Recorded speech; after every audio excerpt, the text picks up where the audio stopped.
आज का हमारा जो सबसे पहला टॉपिक है वो है शॉक थेरेपी। पहला टॉपिक है शॉक थेरेपी।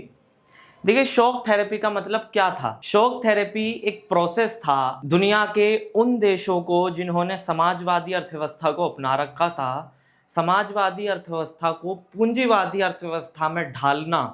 इस प्रोसेस को नाम दिया गया शॉक थेरेपी। आप जानते हैं 25 दिसंबर 1991 को सोवियत संघ का विघटन हो गया और सोवियत संघ के विघटन के बाद उसके जो 15 गणराज्य थे वो एक दूसरे से अलग अलग हो गए, जिसके बाद पूरी दुनिया ने यह मान लिया कि विकास का यदि कोई बेहतर मॉडल है तो वह पूंजीवाद है और पूरी दुनिया पर पूंजीवाद को थोपने का भी प्रयास किया गया। क्योंकि दुनिया के देशों ने कहा यदि समाजवाद बेहतर होता तो सोवियत संघ का विघटन नहीं होता। सोवियत संघ का विघटन होना इस बात को स्पष्ट करता है कि सोवियत अर्थव्यवस्था से बेहतर पूंजीवादी अर्थव्यवस्था है। इसीलिए सोवियत संघ के विघटन के बाद दुनिया के देशों को यह कहा गया कि वह समाजवादी अर्थव्यवस्था को छोड़कर पूंजीवादी अर्थव्यवस्था को अपनाना शुरू करें और उसी को नाम दिया गया शॉक थेरेपी। यदि हम शॉक थेरेपी जो शब्द है उसके शब्द के अर्थ को समझने का प्रयास करें तो शॉक थेरेपी का जो शाब्दिक अर्थ है वो है आघात पहुंचाकर उपचार करना। आघात पहुंचाकर उपचार करना इंग्लिश में बनता है shock therapy literally means treatment bye inflicting shock. यानी आपने देखा होगा जब कोई मेंटली डिसेबल्ड पीपल होते हैं तो उनको ठीक करने के लिए इलेक्ट्रिक शॉक दिए जाते हैं। हालांकि इलेक्ट्रिक शॉक अगर नॉर्मल किसी पीपल का लगता है तो उससे उसको हार्म पहुंचता है, नुकसान होता है, लेकिन जो मेंटली कई बार डिसेबल पीपल होते हैं उनको इलेक्ट्रिक शॉक्स दिए जाते हैं ताकि उनको मेंटली स्टेबल किया जा सके। ठीक इसी तरह शॉक थेरेपी का मतलब होता है कि आघात पहुंचाकर, यानी पहले ऐसा लगेगा कि एक चोट दी जा रही है या नुकसान हो रहा है, परंतु बाद में उसका उपचार यानी ट्रीटमेंट भी किया जाएगा। यानी एक ऐसा प्रोसेस था जिसमें दुनिया के देशों से ये कहा गया कि भाई आपको शुरुआत में ऐसा लगेगा कि आपकी अर्थव्यवस्था का नुकसान हो रहा है, लेकिन जैसे जैसे धीरे धीरे समय बीतेगा तो आप ये देखेंगे कि आपकी अर्थव्यवस्था विकास कर रही है। तो इसका मतलब शॉक थेरेपी का शाब्दिक अर्थ है आघात पहुंचाकर उपचार करना। आगे देखते हैं, शॉक थेरेपी का जो मॉडल है वो दो अंतरराष्ट्रीय संस्थाओं के द्वारा बनाया गया। एक अंतरराष्ट्रीय संस्था का नाम है विश्व बैंक, जिसको आप वर्ल्ड बैंक भी बोलते हैं, और दूसरी अंतरराष्ट्रीय संस्था का नाम है अंतरराष्ट्रीय मुद्रा कोष यानी IMF, इंटरनेशनल मॉनेटरी फंड और वर्ल्ड बैंक। इन दो अंतरराष्ट्रीय संस्थाओं ने मिलकर ये शॉक थेरेपी का मॉडल बनाया, वर्ल्ड बैंक और अंतरराष्ट्रीय मुद्रा कोष।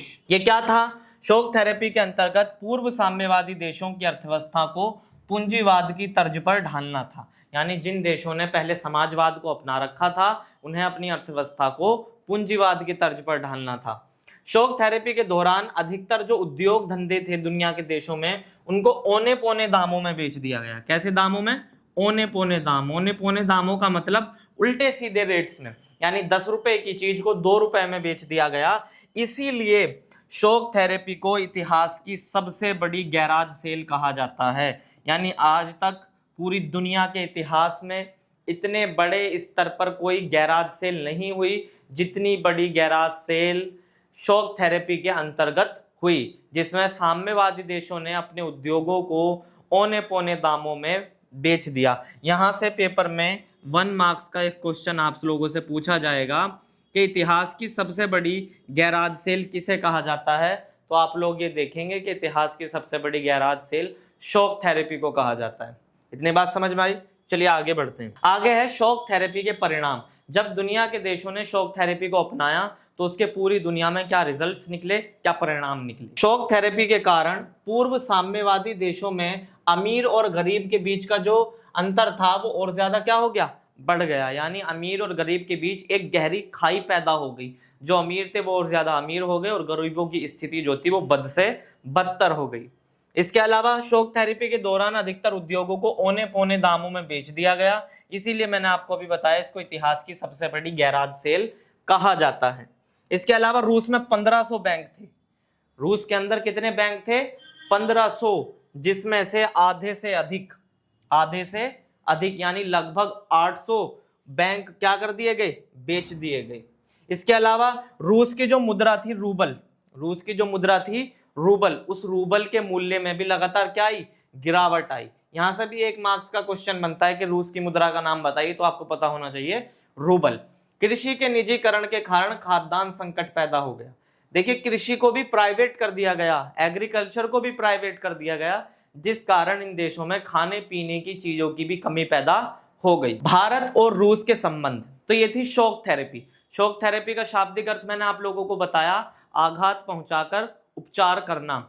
और शॉक थेरेपी का मॉडल किन दो अंतरराष्ट्रीय संस्थाओं के द्वारा तैयार किया गया? अंतरराष्ट्रीय मुद्रा कोष और वर्ल्ड बैंक। शॉक थेरेपी के अंतर्गत क्या किया गया कि जिन देशों ने समाजवादी अर्थव्यवस्था को अपना रखा था, उन्होंने समाजवादी अर्थव्यवस्थाओं को छोड़कर पूंजीवादी अर्थव्यवस्थाओं को अपनाना शुरू कर दिया। इसके अलावा शॉक थेरेपी के क्या क्या परिणाम निकले कि शॉक थेरेपी को इतिहास की सबसे बड़ी गैराज सेल कहा गया, क्योंकि अधिकतर उद्योगों को औने पौने दामों में बेच दिया गया। इसके अलावा अमीर और गरीब के बीच एक गहरी खाई पैदा हुई। रूस में 1500 से ज्यादा बैंक थे, जिनमें आधे से ज्यादा बैंकों को बेच दिया गया। इसके अलावा रूस की मुद्रा रूबल के मूल्य में भी गिरावट आई और कृषि के निजीकरण के कारण खाद्यान्न संकट भी पैदा होने लगे। अगला जो टॉपिक है हमारा वो है भारत और रूस के संबंध, यानी इंडिया और रशिया रिलेशंस, यहाँ हम पढ़ेंगे। ये बहुत इंपॉर्टेंट क्वेश्चन है, पेपर में कई बार 4 मार्क्स का क्वेश्चन यहाँ से बनता है कि भारत और रूस के संबंध बताइए। भारत और रूस के संबंध आप देखते हैं, भारत और रूस के संबंध। भारत और रूस के बीच 4 प्रकार के संबंध हैं: राजनीतिक संबंध, आर्थिक संबंध, सांस्कृतिक संबंध और सैन्य संबंध। सबसे पहले हम बात करते हैं आर्थिक संबंधों की। किनकी बात करेंगे? आर्थिक संबंधों की। रूस ने भारत के साथ ऐसे समय में व्यापार किया जब भारत के पास विदेशी मुद्रा नहीं थी। क्या नहीं थी? विदेशी मुद्रा। यानी हमारे साथ रूस ने उस समय व्यापार किया जब भारत के पास विदेशी मुद्रा भंडार बहुत कम था, तो रूस ने भारत के साथ भारतीय रुपये को ही आधार बनाकर व्यापार किया, जबकि ऐसा दुनिया के देश नहीं करते। इसके अलावा रूस ने भारत में भिलाई, बोकारो और विशाखापट्टनम के जो इस्पात के कारखाने थे वो लगाने में भी रूस से हमें काफी मदद मिली। तो ये हैं भारत और रूस के आर्थिक संबंध। इसके अलावा राजनीतिक संबंधों की यदि बात करें तो कश्मीर के मुद्दा जब भी यूएनओ में ले जाया जाता है तो रूस हमेशा भारत का पक्ष लेता है। रूस हमेशा किसका पक्ष लेता है? भारत का। जब भी यूएनओ के अंदर कश्मीर का मुद्दा ले जाया जाता है तो रशिया हमेशा भारत का पक्ष लेता है। इसके अलावा जब 1971 में भारत और पाकिस्तान के बीच युद्ध हुआ तो उस समय भी रूस ने भारत की सहायता की। उस समय भी रूस ने किसकी सहायता की थी? भारत की सहायता की थी। जबकि अमेरिका की पाकिस्तान की सहायता कौन कर रहा था? अमेरिका। तो उस समय भारत की प्रधानमंत्री थी श्रीमती इंदिरा गांधी। उन्होंने उस समय शीत युद्ध चल रहा था, सोवियत संघ की यात्रा की और सोवियत संघ ने भारत की युद्ध में सहायता करने का विश्वास जताया था। सैन्य संबंध, आगे कौन से संबंध है? सैन्य संबंध। रूस ने भारत को ऐसे समय में सैनिक साजो सामान उपलब्ध कराए जब दुनिया का कोई दूसरा देश भारत की सहायता करने के लिए तैयार नहीं था। जब हम नए नए स्वतंत्र हुए थे, दुनिया का कोई देश हमें सैनिक हथियार उपलब्ध कराने के लिए तैयार नहीं था। ऐसे समय में रूस ने हमें सैनिक हथियार और जो भी इक्विपमेंट्स थे वो उपलब्ध कराए। भारत और रूस के बीच ऐसे कई समझौते हुए हैं जिनके कारण भारत और रूस के जो सैनिक हैं वो साझे तौर पर सैन्य परीक्षण करते हैं। यानी हमारे और रूस के सैनिकों को जो है एक साथ ट्रेनिंग दी जाती है। ऐसे भी हमारे और रूस के बीच कई समझौते हुए हैं। इसके अलावा आगे हैं सांस्कृतिक संबंध। भारतीय फिल्मों को रूस में बड़ा पसंद किया जाता है। कुछ भारतीय कलाकार हैं जैसे अमिताभ बच्चन और जितेंद्र, उनको रूस में बहुत पसंद किया जाता है। इसके अलावा बड़ी संख्या में भारत के लेखक और कलाकारों ने रूस की यात्रा की है और रूस के लेखक और कलाकारों ने भारत की यात्रा की है ताकि संबंधों को और अधिक मजबूत किया जा सके। तो ये क्या हो गए? सांस्कृतिक संबंध। भारत और रूस के साझे हित। देखिए बच्चों, अभी आपको जब सेकंड बुक पढ़ाई जाएगी तो वहां आपको एक चैप्टर पढ़ाया जाएगा भारत की फॉरेन पॉलिसी या भारत के विदेश संबंध। ठीक है, दुनिया के ये जो वर्ल्ड पॉलिटिक्स है इसमें ना तो कोई हमेशा के लिए किसी का दोस्त होता और ना ही कोई हमेशा के लिए किसी का दुश्मन होता। ये जो राजनीति होती है ये सिर्फ और सिर्फ हितों का खेल है। जिसके हित जिसके साथ लगे हुए हैं, जिसको जिससे लाभ पहुंचता है वो उसके साथ है। यदि भारत और रूस के संबंध अच्छे हैं तो इसके पीछे कारण ये है कि दोनों देशों के एक दूसरे से कुछ साझे हित जुड़े हुए हैं, इसीलिए दोनों देशों के संबंध एक दूसरे के साथ अच्छे हैं। तो कौन से साझे हित हैं? भारत और रूस के संबंध आपसी हितों पर आधारित हैं। जो आपको भी संबंध पढ़ाए गए, राजनीतिक, आर्थिक, सांस्कृतिक और सैन्य संबंध, वो यकीनन साझे हितों पर आधारित हैं, यानी दोनों देशों को किसी ना किसी रूप में एक दूसरे से कोई ना कोई हित जुड़े हुए हैं। भारत और रूस दोनों का सपना है अंतरराष्ट्रीय संस्थाओं को मजबूत करना। यूएनओ जैसी जो संस्थाएं हैं, कैसी संस्थाएं हैं? यूएनओ है, डब्ल्यूएचओ है, अभी आपको आईएमएफ के बारे में मैंने बताया, वर्ल्ड बैंक है, ये जैसी अंतरराष्ट्रीय संस्थाएं हैं, भारत और रूस दोनों ये चाहते हैं कि ये जो अंतरराष्ट्रीय संस्थाएं मजबूत हों ताकि पूरी दुनिया में शांति और सुरक्षा का माहौल बना रहे।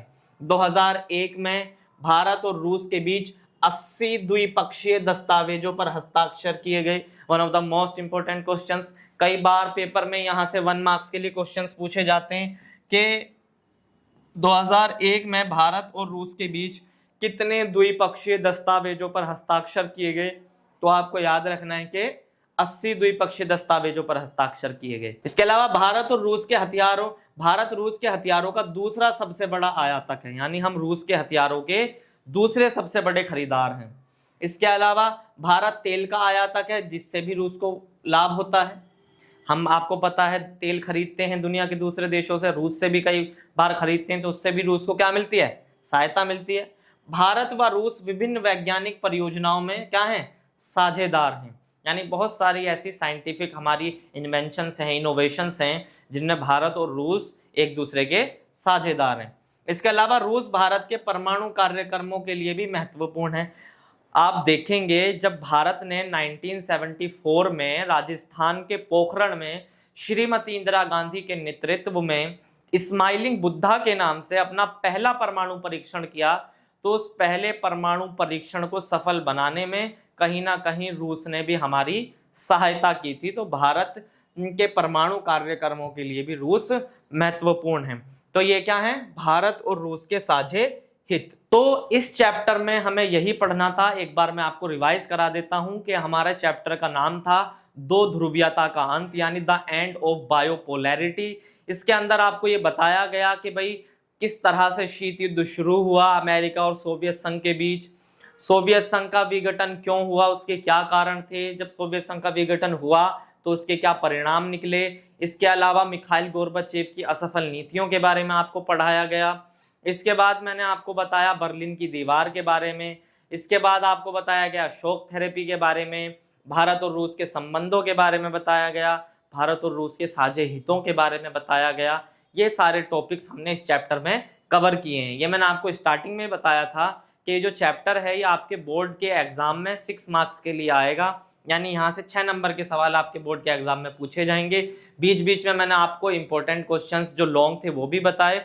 इसके अलावा कहाँ कहाँ से 1 मार्क्स के क्वेश्चन पूछे जाते हैं वो भी मैंने आपको बताए। हम आपको इसकी एक अलग से और वीडियो बताएंगे जहां हम इसके कुछ इंपॉर्टेंट क्वेश्चंस डिस्कस करेंगे। यहाँ पर हमारा ये जो चैप्टर है ये फिनिश हो जाता है। अगर आप लोगों को वीडियो पसंद आए तो वीडियो को लाइक करें, शेयर करें, कमेंट करें, और अगर आप लोगों को कोई भी डाउट हो तो आप कमेंट सेक्शन में पूछ सकते हैं।